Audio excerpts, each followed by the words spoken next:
Hey, future WAEC rockstars.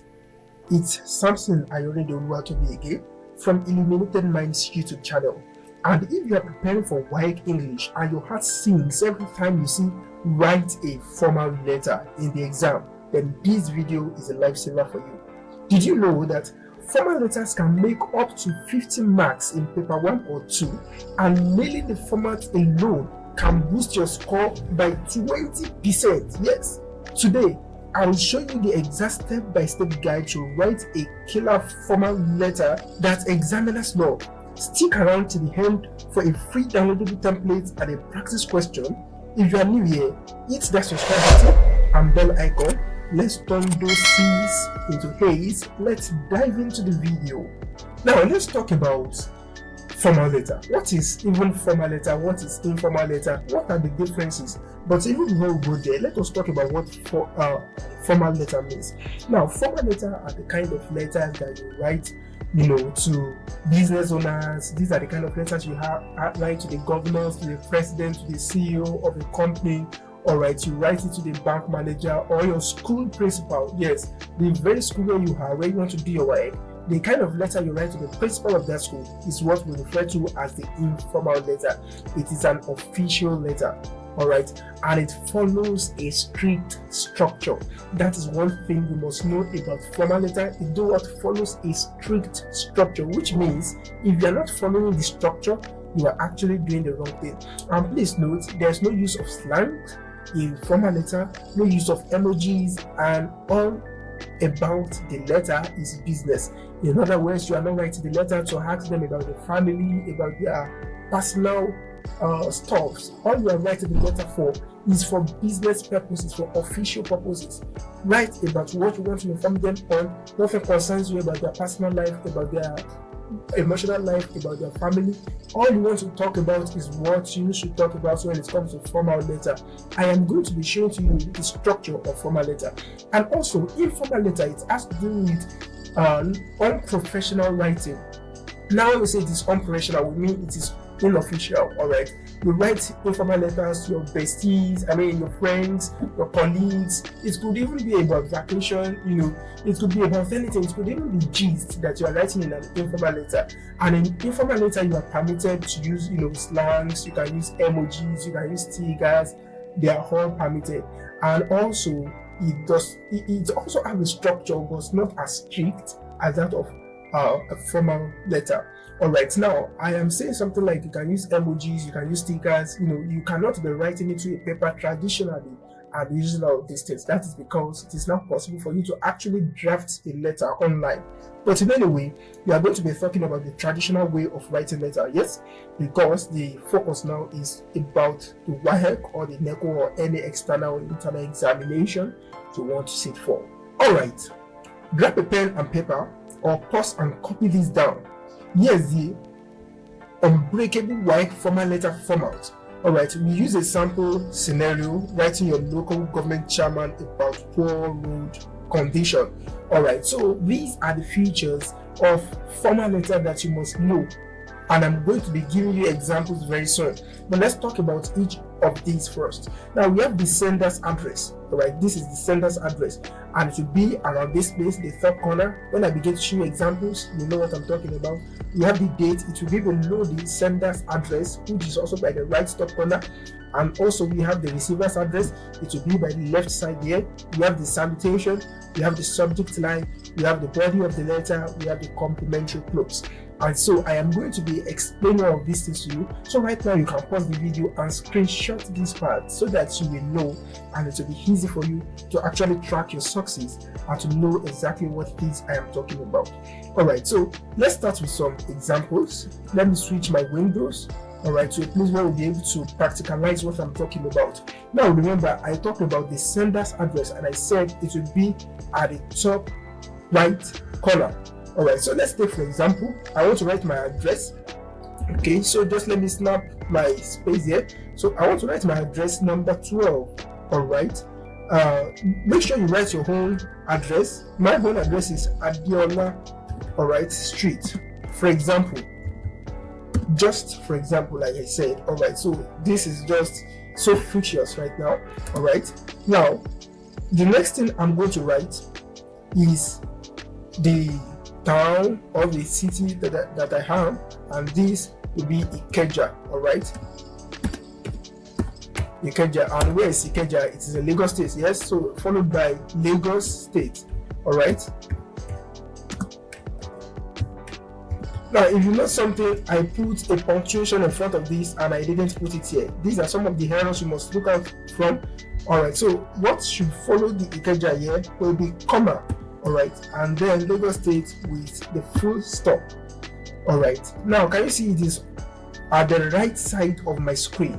Alright, now another thing that will follow now, don't forget what we talked about. I said the sender's address, which will be at the top right corner, then the date below sender's address. Now the date is what we want to go into. Now your teachers must have taught you that after writing the state, you impute the country, Nigeria. Now I want to tell you that this is actually not necessary, but it will only be necessary if you are writing to someone outside the country. But if you are writing an internal letter, it's not necessary. Do you understand that? Yes. So after doing this, now let's check what we say is next, the date. Now, before writing your date, I prefer that you leave a space. Alright, leave a space and then go ahead to write your letter. Alright, write the full date under your address. Alright, make sure it is in full. For example, 15th, alright, okay, just let me use October, for example, 15th October, comma.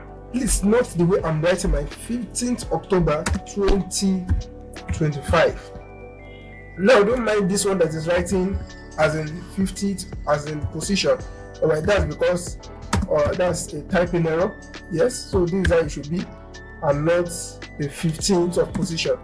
Alright, October, 2025.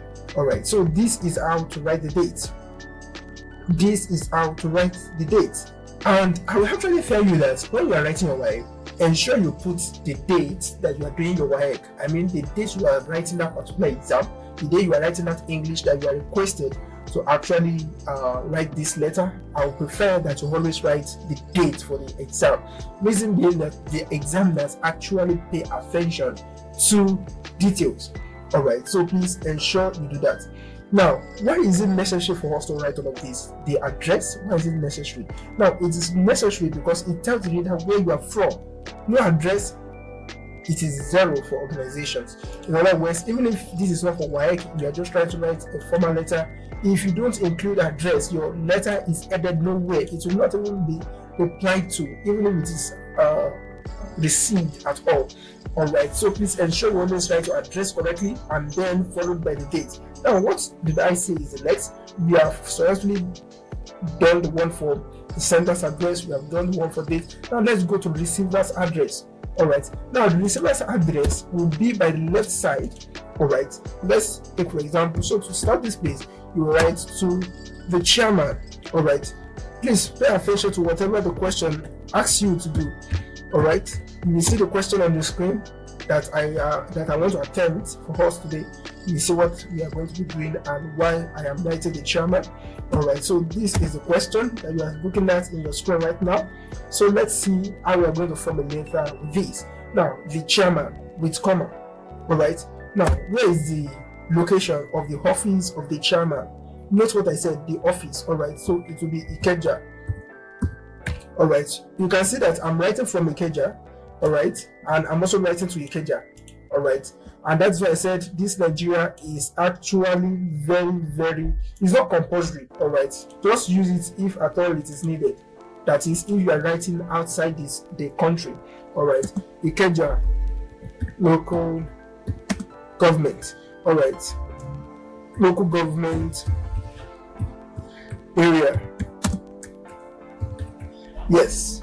Now, the next thing that will follow is a comma, and then you write the city or the town also. And where I'm writing to correctly, it is at Oregon. All right. And where is Oregon? It is in Lagos State. So I can just write it like this: Lagos State. All right. Can you see this? Yes. With full stop. Now, after writing the sender's address, this is the sender's address, that is your home address. and the receiver's address. The next thing that will follow is the salutation, and the salutation will come also immediately after the ESA. Alright, and remember what I said, immediately after writing this, the next thing that should follow is a comma. Alright, and remember to also start it with capital letter. Alright, now after writing the ESA, the next thing we are going to is the subject line. Now I will snap from this place to show you the letter that I've actually written, so that it will be easy for us to actually get through this video. Alright, now this is it. Now this is my own address. Alright, this is the receiver's address. Look at the way I have written it. Alright, and this is the salutation. Alright, now when it comes to the subject line, that is the topic, the title of what we are actually trying to write on: urgent appeal for road repairs in Adiola Street. Now you see I wrote this one, alright, and I also wrote another one here. Now this is to point out to you that you can either write it like this or like this. Alright, now what am I talking about now? For example, if you write in the first instance on urgent appeal, that is the one I underlined here, this particular one, you write it like this, ensure you underline it. But if you don't have a ruler, or you want to stay on a safer side, just write everything in caps lock, that is in capital letters. Alright, so note that if you write in capital letters, there's no need for you to underline. But if you don't write it in capital letter, you must underline it. Alright, so that is why we have all these here. Alright, now let's move on. Now, urgent appeal for road repairs in Adiola Street. And please let me point out to you, just use either of these. Alright, don't use it too. That's why I put all. Don't use this and at the same time use this. Just use either of the two. If you have a ruler, you can use this format, and if you don't have a ruler, you can use this format. But I will actually suggest that in every instances use capital letter or true, just for you to stay on the safer side. Now let's look. The next thing is, after writing the subject line, that is the topic, the next thing is the body of the letter. And when it comes to the body of the letter, please, you need to note three things. And what you need to note, number one, is the main content. And in the main content, you must have 3 paragraphs. Now, what am I talking about? This is paragraph 1, this is paragraph 2, this is paragraph 3. Alright, these are my main contents. So when you are trying to sit for your own exam, make sure that the first 3 paragraphs are the main content. That is where the main content are. You don't read in the first paragraph, in the second paragraph they asking for family, in the third paragraph they asking how his business is going. No, that is wrong. That is wrong. Like I said from the inception of this video, not to concern you with how the person is doing. What you want to say is what you should say. Alright, now you can use index paragraph. This is the index paragraph I use, or you can use space. That is, you'll be starting from somewhere like this. You understand? The first paragraph here, the second paragraph, and the third paragraph here. You understand? But because I am typing this, that is why I just leave it like this. So you can choose to use the either ways for the paragraph. Alright, now let's move on. Now please note the first paragraph. Alright, the number 1 paragraph here, it should be the introduction. State who you are and why you are writing. Be polite and direct. Alright, for example, I am a concerned resident of Adiola Street, Ikeja, and I am writing to bring to your notice the terrible condition of the roads in our community. That is enough for an introduction. It is brief, concise, and informative. Alright, now the next paragraph, which is the paragraph 2 here, it should be the main body of the letter. The main body, that is everything you want to talk about, should be in this paragraph. Everything you want to talk about, everything you want to talk about, no matter how many you think they are, everything must be in the second paragraph. Alright, this is the main body of the letter. Give details, facts, or reasons. Use example or data if possible at this paragraph. Alright, now let's read what I wrote here. For several months now, every rainfall has worsened the potholes and erosion, making it nearly impossible for vehicles to pass without damage. School children and market women face daily risk and this has led to increased accidents in the area. Despite our previous complaints, no action has been taken, which is disheartening. You see, I have made all my points known in this paragraph. Alright, that is exactly what you are expected to do. Now let's go to the third paragraph. Now in the third paragraph, this should serve as your conclusion. Your conclusion. Now suggest solutions and end positively. Do you hear what I said? I said suggest solutions and end positively. Remember, this is introduction. This is the main body. Every problem that you are facing, everything you want to say, it should be in the second paragraph. Now here, which is the third paragraph, it should be your conclusion. And I said suggest solutions and end positively. Now let's read what I wrote here. I therefore appeal to you to prioritize the repair of these roads as a matter of urgency. Allocated funds from the local budget could resolve this issue. Allocating funds, from the local budget could resolve this issue swiftly and improve the quality of life for over 500 residents. You see, I have actually told the chairman what could be done, that is allocated funds from where? The local budget, and this definitely will provide solutions to the issue. They could use the funds, the local fund budget, they can use it for the road repairs, that is about the third paragraph, and then we have the complementary clause, that is the fourth paragraph. It should be the complementary clause. Don't forget what we have talked about earlier. We have talked about the salutation, we have talked about the subject line, and we have talked about the body of the letter. Remember I said the paragraph 1 is the introduction, the paragraph 2 say everything you want to say, the paragraph 3 is the conclusion and the thing that can be done in order to sort the issue at hand, and the last one is the complementary clause. Now, please note that this is also part of it. Thank you for your attention to this pressing matter. I look forward to your positive response. All these ones, I categorize them under one paragraph. After the conclusion, ensure that you greet. Now, this is the complementary. This here is the complementary clause. Just faithfully. Please, anytime you are writing your code, ensure that this F is on small letter. Can you see this? Ensure it is on small letter. The F, make sure it is on small letter. It should never be in capital letter. Just faithfully, comma, with your name, and then you can add your own signature. And write the name, your true name, your full name, the one you use for that WAEC. Write it in full. That should be the name you are writing, because these are some of the things that examiners will look out for. Some people want to cheat in the example whereby copy the name of the person that wrote the letter originally, and they will write it also in their own script, writing the name of another candidate. You understand? So please ensure that the names you'll be writing there, they are not fiction, they are real names. Use your own names.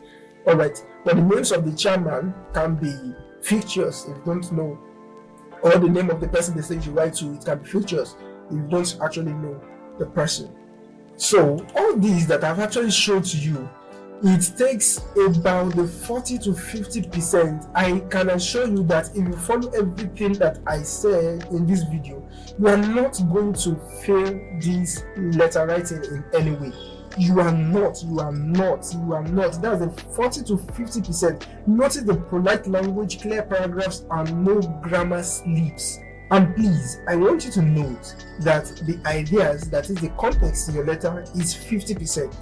Organization is 20%. Language use is also 20%. Your mechanics, that is your punctuation, is also 10%. Balance everything. Every single aspect of your letter writing is very important. There you have it, your complete guide to smashing formal letters in WAEC. Download my free template in the description to practice right now. What's your biggest letter writing fear? Drop it in the comment section. I am going to reply to you. If this helped, smash the like button, share with a study movie, and subscribe for more breakdowns. Next week, informal letters. See you in the next one. Peace out.